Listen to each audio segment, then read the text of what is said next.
Final lesson that I would like to conclude the sermon with is the blessing of consistency. Too many people miss out on the fullness of the blessings of God because they did once what God actually expected them to continually walk in. It is by staying connected to the vine that we produce much fruit.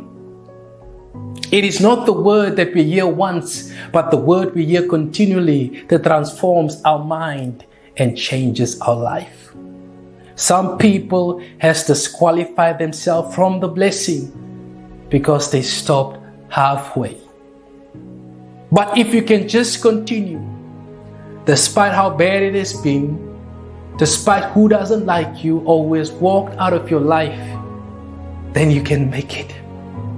The walls of Jericho coming down didn't happen in a moment, but it was a build-up of a step-by-step process.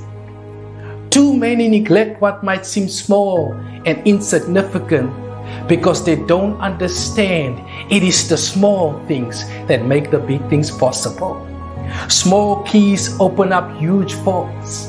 2 fish and 5 loaves of bread was increased to feed the multitude. 1 small boy with a slingshot and a stone brought down a giant that terrorized an entire nation. 1 small act in your today can unlock tomorrow's destiny. That's why every big failure can often be traced back to neglecting the small things. If God is going to do a great thing in your life, it is often going to start at a small place of frustration and insignificant. Thomas Edison didn't really fail 1,000 times, but rather perfecting the light bulb was an invention that had a 1,000-step process before it succeeded.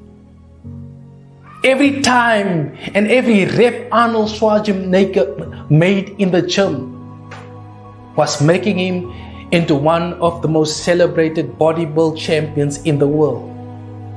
What the world often comes to admire and celebrate is often many hard steps in the making before greatness.